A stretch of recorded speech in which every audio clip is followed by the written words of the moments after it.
بسم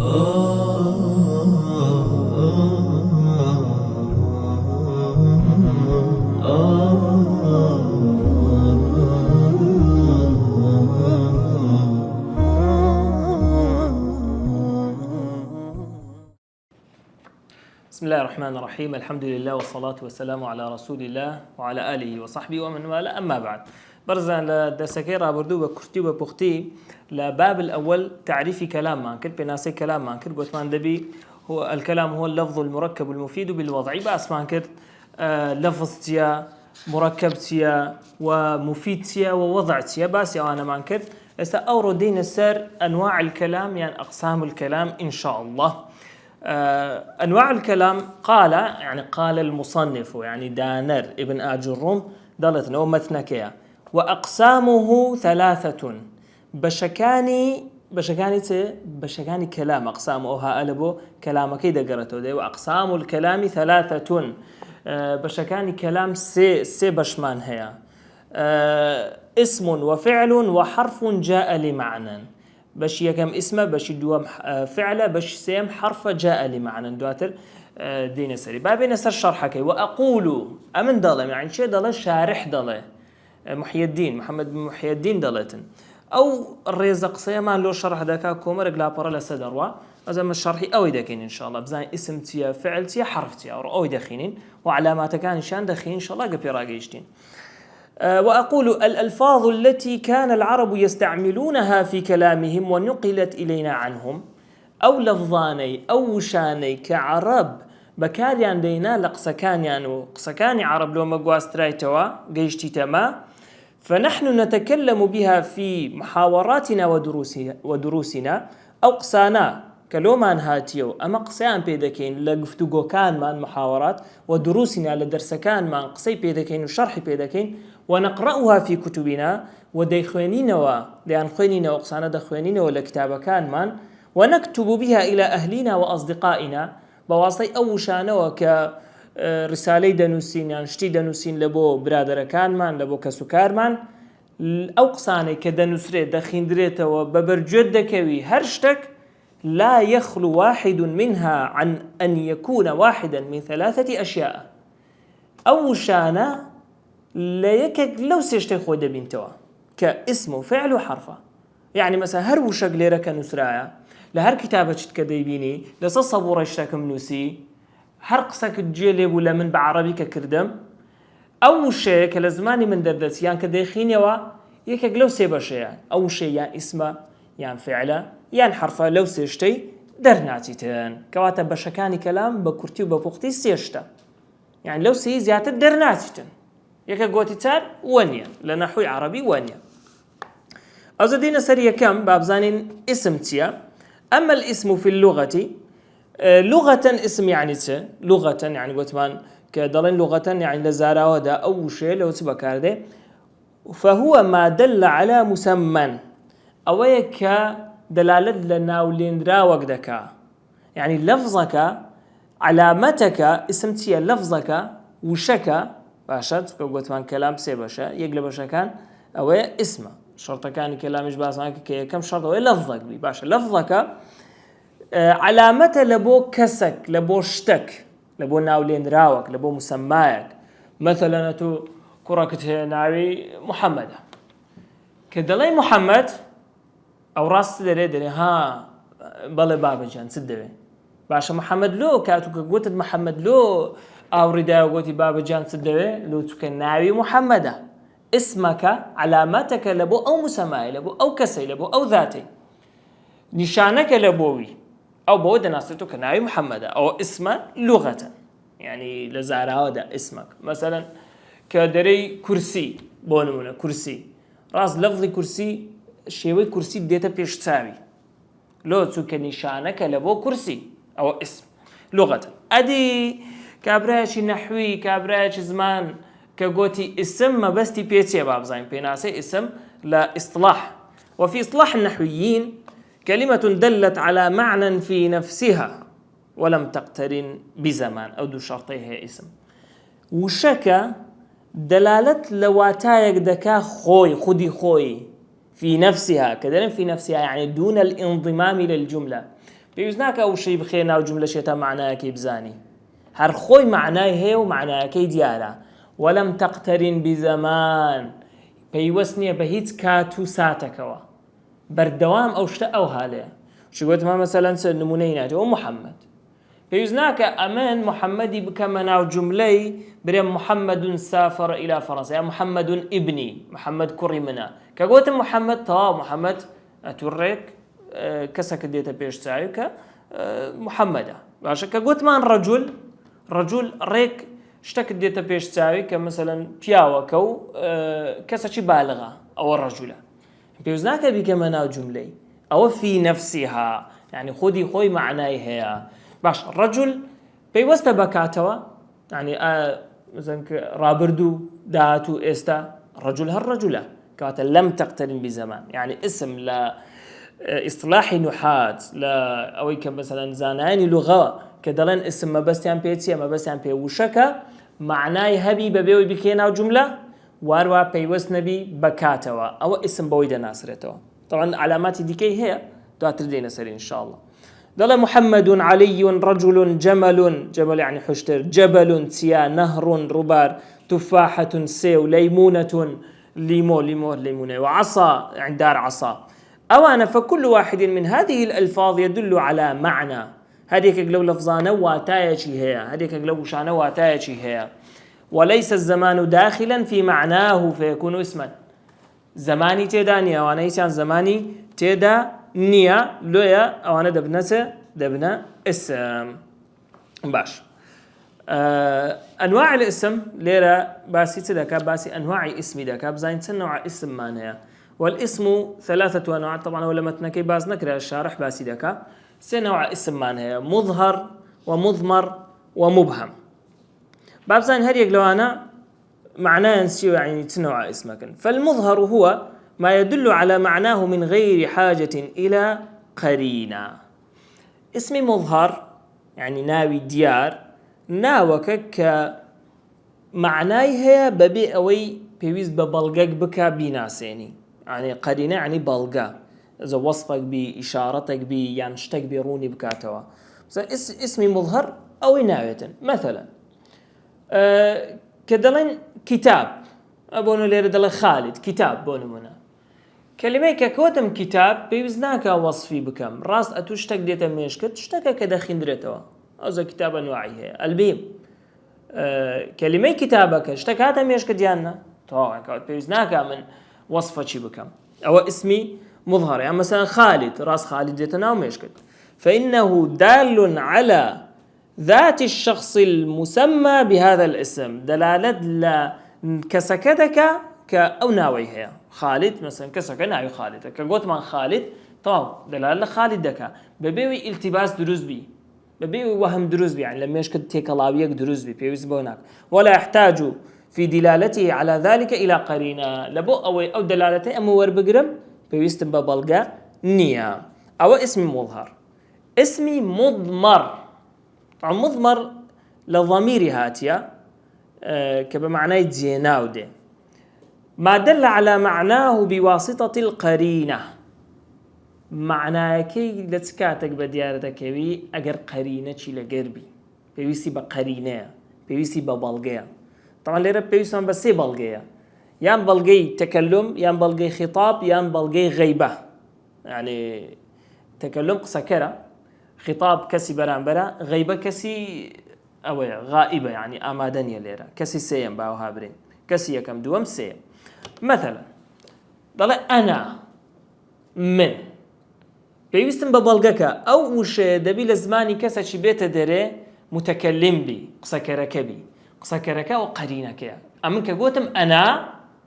أو وقتي أمن الديتا بيش ساي بس إذا لو قور لدزيش نسرابي أنا نازاين شي قسي كردي نازاين لقى شيتي كانت بيوسي ببلغة شي هي يعني مثلا نحن إيما شيء آخر دبيها كسكا بزاين شي قسي دكاتن يعني مثلا أنت جماعتي مخاطب أنت أنتي أنتما أنتم أنتن أو جماعتي ضميري مخاطب دبي كسك لبران برم هبي كبيم قلت أنت زانم لقى شي ما كانت بيوسي ببلغك هي لو قوري أنت لو قوري دابني معناها كي ديار نابيتن بيوسي ببلغك هي يعني مثلا جماعتي غائبي هو هي هما هم. يعني مثلا كدلم كتابه هذا نمونه شي بنوسين بنوسين كتابه ليرة كلمة كتاب اسمه طو واضحة معناها كي اسمه شي مظهرة يعني ديارة بيويسي بقرينني راس تكاته ميشكم ككتابك ودخن ديتوا بس اجي قوتم كتابه او ها ابتني او زيناوا يعني بكردكي يعني كتابكي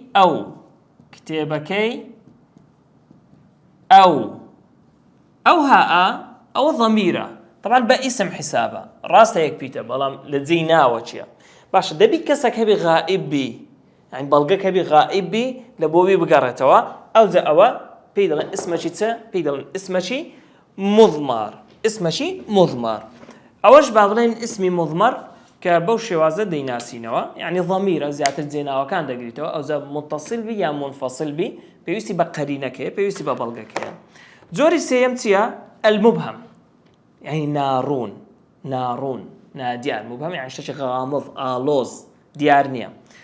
اسمي مبهم تيا طبعا عندك لزان لمضمر يا بلام ليرنا زي كتوا اسمي مبهم هو الذي لا يظهر المراد منه نحو هذا والذي او اسميا كنازان مبست من بيتيا باشا وكو هذا يعني وكو الذي طبعا اسمي مبهم سيش دقريتوا اسماء اشاره دقريتوا على ربا هند شو بنفسين اسمي مبهم دبت السيباش اسماء اشاره دقريتوا اشاره اسماء موصوله دقريتوا لقى اسماء استفهام مثلا كدري هذا او شيء نارونه نادياره دبي اشارته لو بكي بواسطه اشارته او زبديار دكبي مثلا كاشارتك لو كاك احمد قلتم هذا الولد او كره او وقت بواسطه اشارتك من او هذاك بديار كت اجنا هذا بتني او اسمه مبهم وديارنا اسم موصول وكتي مثلا الذي طبعا او زور معنى هذا هذه لوكسان هؤلاء اولئك او انا معنى الى اخره اوش زور معنى الذي التي لوكسان الذين لبو جمعي قران اللواتي اللائي انا معنى باشا مثلا الذي يعني او كسي او كسي شيء يعني ديارنيا بيستم بجمله كوصفي بكاتن حتى بزانم او كسي شيء مثلا الذي جاء هو اخي او كسي كهاد برامه زانا جاء هو اخي او كهاد برامه بيناسي يعني وصفك ولا بوشي الذي كواتا الذي بو هو ديار بو استفهام وكو مثلا من شيء ديارنيا يعني مثلا ما لا عندك كاتي طبعا ما زوره زي دبته استفهام مثلا ما هذا او شيء واضحه او اسمي مبهم بهوي او سيشتو او زوري هي بهوي اوانو بديار دكبيتن او بابلين اسم بو وانواع اسم بو استدينا سر زوري دوام كتيا فعلو انواع فعلش باز لكن ان شاء الله باش او اسم طاب بين سر فعلي اما الفعل فهو في اللغة الحدث لغة لرزارة وكدرين فعل ذلك عبر فعل شكل ديا فعل يعني حدث روداو كار شيء انزام ده باشا ادي اصطلاح نحات كمثلا في اصطلاح النحوي كاتك زانايتي النحوي دل فعل دري اوش فعلا قصدي بيوي كلمة دلت على معنى في نفسها وشكا خودي خوي معناي هبي ببي او بخينا وجمله وشي ديكي بدي بالي دائره وشي اسمها اسمش قوتمان كلمة دلت على معنى في نفسها بلام او مشترك لقى اسمي ادي تي فرق لقى اسمي واقترنت بأحد الأزمنة الثلاثة التي هي الماضي والحال والمستقبل دبي كاتشي تدابي فعل دبي كاتشي تدابي كاتكانش سيبشن ماضي رابردو حال استا ومستقبل داهاتو يكك لو كاتاني تدابي يعني مقيد بزمان زمان شي هر دبي تدابي ببي زمان نابت فعل وكتي معناه مثلا كتب شارح نموني كتبه نايتوا فإنه كلمة دالة على معنى وهو الكتابة كلمة كدلالة لا معناه يقدكا كتيا نسينا كتب يعني نسي باشا كواتا نسينك رويدايا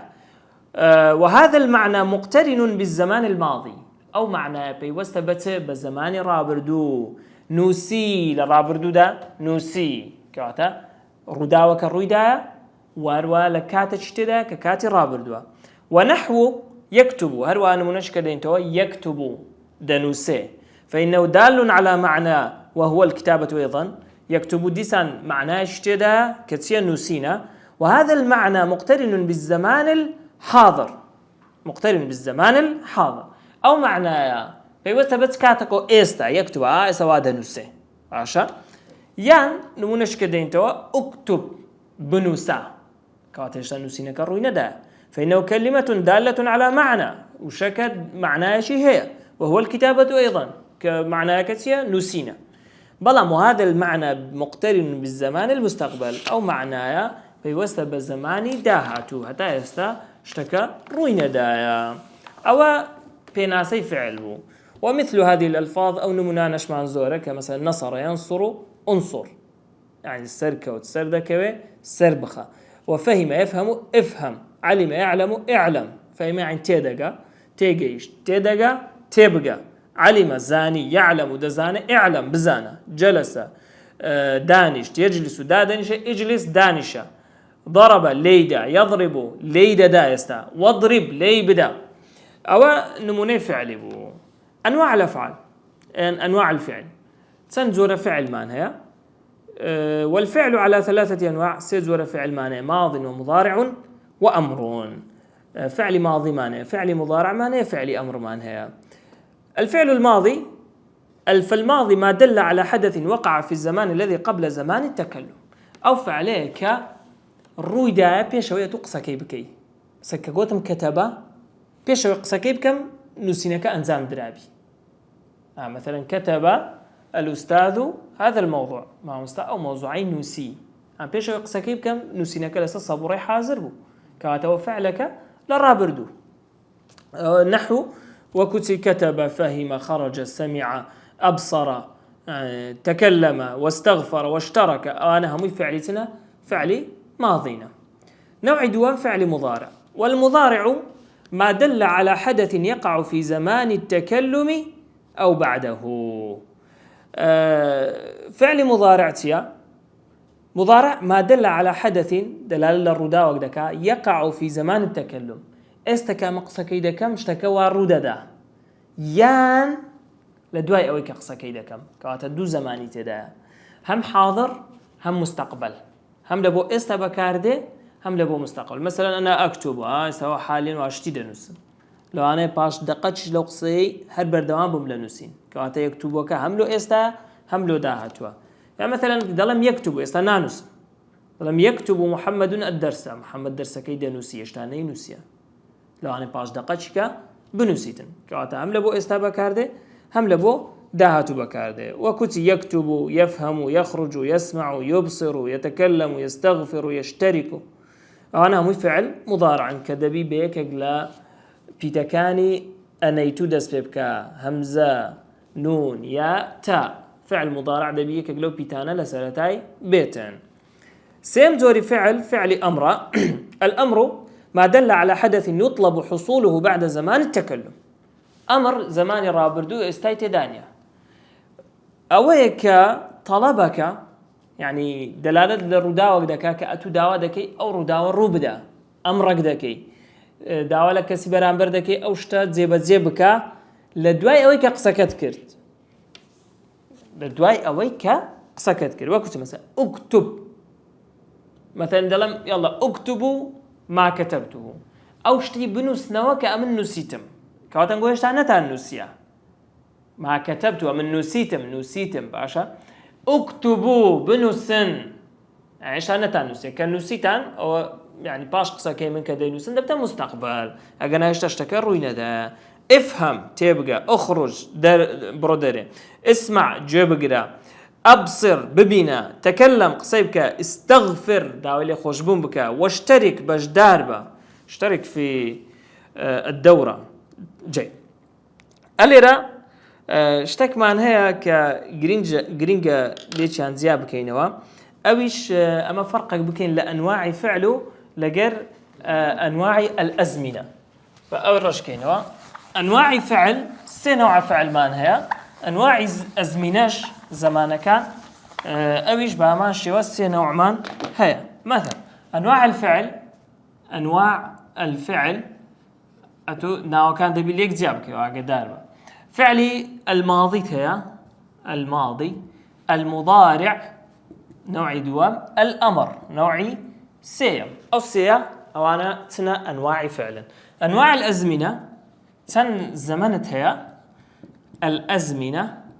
أويش سيت هي أصل واحد بخوي تسارة بلا ولا كتابك درناسين سيمان هي. الماضي دلالة رابردو دكا، الحال دلالة لإستاذك، المستقبل دلالة لداهة دكا. مستقبل استقبال فرقين باشا. فعل ماضي أصل وايا دلالتي ماضيها بي، أصل وايا دلالتي ماضيها بي. فعل مضارع حال زائد مستقبل، حال زائد مستقبل. فعل أمرش بس مستقبله. طبعا هو أصل وايا فعلك أو زمنه بي بلام عندك سياقية عندك كاتية زمانك كان دقورين. لو أنا فعلي ماضي دلالة لبردوامي بك، لو أنا فعلي مضارع دلالة لرابردو بك. واضحة؟ يعني وأنا دقوري بلا ما هو أصلك يا مجليرة أصلك بزانين زاري بس معنا. أو بالنسبة أنواع أفعال بين السر أو بابلين الحرف زوري سيم لأنواع الكلام أيشتي الحرف. أما الحرف فهو في اللغة الطرف. حرف لغة بمعنى تده بمعنى طرف ده. طرف يعني لايك مثلا اشتك دو لا سي لا يهبي ده طرف. مثلا وكو حبل طرف الحبل لا يشي حبلك أو لغة بمعنى يده. بلام اصطلاحا بمعنى يده كلمة دلت على معنى في غيرها وشك دلالة لواتايك دكا بلام دبي داخلي جملة بي بتنه دلالة لمعنى ناكا. مثلا أتا إواري بري من يعني لا يعني إلى برو بو من دبي بي كما ناو جملة من البيت لمالوا إلى المدرسة برو كتاب خانة بتن معناي نادى دبي في غيرها أو قصدك باشا. وهذا المعنى مثلا نحو من فإن هذا اللفظ كلمة دلت على معنى وهو الابتداء. من وشك معناه شيء هي كدسبيكردنا بلام منك بمعنى دسبيكردنا. وهذا المعنى لا يتم حتى تضم إلى هذه الكلمة غيرها أو معنى زي بزينا بها تا كلمة شتكنية تنشتي حتى نستنى جملة. فتقول ذهبت من البيت مثلا ضليت لما لورا هاتم كاتا دسبيكرنك ابتدائك لچند الرابو لما لوا أو معنى بتجيبو بو كام دوشم هنا ذهبت من البيت أو ذا معنى ابتدائك جيبو أجرنا منك بتاني معنى نية. أنواع الحروف طبعا اللي را اشتق باس كم كشارح لها مشي باس كده اللي را باسنا كده حروف كانش دو نوعيان هي كدرين حرف دو نوع حرف من هي يك نوع مانية. حرفي مباني معناها الحرف حرفي مباني معناها حرفي معاني معناها. حروف المباني حروف المعاني. حروف مباني كان ليرة موضوع منية موضوع ما حروف معاني. حروف مباني حروف هجائية حرف هجائية كان بونمنا همزة ألف باء تاء ثاء جيم حاء خاء دال إلى آخره من الألف إلى الياء. أنا حرفا بتني هيز معناه جنادا لنا جملة بتني دايبني هيز معناه نادا بلام أما موضوع ما لنحوي حروف معانية. مثلا أدوات كان دقريتوا أدوات وكو مثلا إلى في على يا يعني نداء أو أنا أنا بابلينتنا حروف معاني أم بيدقوتي أما إيش ما بحروف مباني نية أو ذا حروف معاني دابش دبتا سر سيبش حروف معاني دابش دبتا سر سيبش مختص بالأسماء مختص بالأفعال مشترك بين الأفعال والأسماء اسم باسي أو دكين كذا أنواع الحروف والحرف على 3 أنواع طبعا بس حرف معاني والحرف على 3 أنواع مشترك بين الأسماء والأفعال حرف سيد زوري هي بشا كان مشتركة يعني هاو بشا لنوان اسمه لنوان فعل وبشا كان مختص بس بالأسماء باسم وبشا كان مختص بس بالفعل يعني بس فعلي لدواده بس اسمي لدواده عندك زاروا اسمي لدواده زاروا فعلي لدواده أما المشترك أو كمشترك يعني وذكر اسمي لدواده ذكر فعلش لدواده فهو ما يجوز دخوله على كل واحد منهما ذكر فعل لدواده ذكر اسمي لدواده وكتي هل وبل مثلا يردون منيدا طبعا عندك شكلك نخبز مثلا لكن واو حرف عطف أو أم ما إن أي تفسيري يعني نعم يعني أجل أو أنا هم أدواتي مشترك حروفي مشترك بين اسم وفعلي باشا تسون يعني مشتركة تسون ذكر اسمي لدوابة ذكر فعلي شي لدوابة ليرا دون مني دايتما تقول هل حضر علي آية آمادة بو علي أو زي ما بكر دواري وترجمين لكن يعني علي آمادة بو بس تمشى هلا كيبك تي لدواتها حضر فعل شي ماضي لدواتها كوات ليرا هل تسر فعلي وتقول هل علي مسافر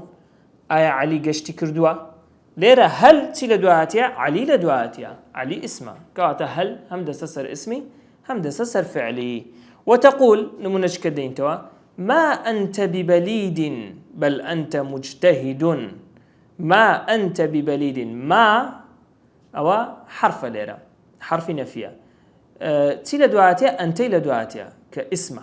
بل أوش حرفة تي لدواتيا أنت لدواتيا وش اسمه كاتا ما كوبلك هردو تسر اسمي نمونش كده لولاي ما حضر أخي بل سافر ما تي لدواتيا حضر فعل بلكش تي لدواتيا سافر أوش فعلي لدوا هاتيا كاتا مثلا نموني بما وبلينا يتوا زارك تونا سر اسمي زارك تونا سر فعلي أو مشترك بشدوا المختص بالأسماء أو كتايبة بأسماء بس اسمي لدوابة يعني قد أو حرفانا نابيني فعل شي لدوابة أوانشتنا رب من إلى في عن على كاف لام باء حتى منذ أدوات نداء يا أيها أيا هيا إن أخواتها إنا كأن ليتا مثلا أو معناها واو باء تاء قسم والله وبالله وتالله لقد هذا الشيء كمان بيزنا كم الباسكن أو تسن مثلا من ديار كان ضل ما لا يجوز دخوله إلا عليها يعني جائز نية لدواي بيشتشك بيتقل اسم أو مختصة باسم يعني تايبة باسم وكم من وعلى وإلى نمون الشينايتوا حضرت من البيت إلى المدرسة على فرس يعني لما لورا هاتم لبو كتاب خانة لسر أسبكم يعني بسواري أسبكم هاتم ليرة من تمشاك حرف جرى تيلا دواتي البيت اسمه إلى تيلا دواتي المدرسة اسمه على تيلا دواتي فرستيا اسمه كاتا وحرفانها هموي لدواء أوان سدي اسم ديتن خالصيم أما المختص بالأفعال أو حرفانيك فعليا لدواء زياتر فهو الذي لا يجوز دخوله إلا عليها نابي هيش تشي لدواء بيت زقل فعل وكتي لم قد لن أن كي إذن سين سوف أو أنا بشكل لوانيك بابلين تنهى فعليا لدواء مختصا بفعل نمونينايتو لم أكسل لم أداة نفي وجزمة تي لدواتي أكسل فعله يعني تنبلمنا كل ديا ولم ألتفت إلى غير الواجب يعني زقل لوازبي أورم لهيز ندايتوا يعني تنها خريج واجبي بما لم تي لدواتي ألتفت فعله إله قلت ما تايبته باسم تمشاك غير لدواتي غير اسمه يان تقول قد قامت الصلاة يعني كاتي نج هاتوا. قد تمشاكتي لدواتيا قامت فعل شي ماضية. قد أفلح من استقام يعني قد ليرة ديسانسي لدواتيا أفلح لدواتيا فعلا. وتقول قد تسبق الأرجاء وقد يجود البخيل. طبعا أنواع قد بازك يا سلدواتر بدريشتر باسي داك زار كسي الشلبة بيش داكوي وقد يجود البخيل كم زار كسي رزيل ببخشيتن أو بليرة قدك هردو نمونك تسرف عليه. وتقول لن تبلغ المجد حتى تجتهد ناقش كوماندي وسركوتن تاو كنت تينكوشي وهول ندي لن من هي تيل دواتيا تبلغ فعل لدواتيا. لن يستقيم الظل والعود أعوج يعني سيبر راس نابي أقر دارك خوار بيتن. لن يستقيم لن تيل دواتيا يستقيم فعل لدواتيا. أو أنواع كلام بو بشكانيا أو زلير عندك نمونين ولا بو اسمي كتاب وقلم دوات كراسة جليدة. عندك نمونين لبو فعلين سافر يسافر صافر قال يقول قل أمن يأمن إئمن رضي يرضى ارضى صدق يصدق أصدق إلى آخره. عندك نمونة حرف كان شيء نايتوا من إلى عن على إلى آخره. استبين عندك خينمان بكينا تزدولك كينة تزدولك بزانين أما تسمع خينت لو بابتي حتى إيرا دواتر علاماتي هر يقلا أو كان باز بكين. طبعا ليرا ما باس تسمع كت أنواع الكلام تدري أنواع تدري أقسام إيش فرقينيا أنواع الكلام. بقشتي كلام سيبشا اسم وفعل وحرف. اسم وفعل وحرف. حرف كمان هنايتا ناوندي أكستكي لابدين. طبعا اسم معناي تدايا دون الزمن يعني ببي الزمن. فعل معناي تدايا لخودي خويدا زائدا الزمن تبيك أجل الزمن كاني تدا بيتن. حرف معنى من غيرها معناه كي بغير خوي تواو دبي يعني بيوستي با وششيا بيتا بالي أو جا تبيتن بابلين معناه كي تواو دبيتن. لا اسمي تنوع اسم مان هي سنوع اسم مان هي. اسمي مظهر مان هي ناوشي ديارة. اسمي مضمر مان هي زيناو كان طبعا متصل ومنفصل مان هي متصل ومنفصل. اسمي مبهم مان هي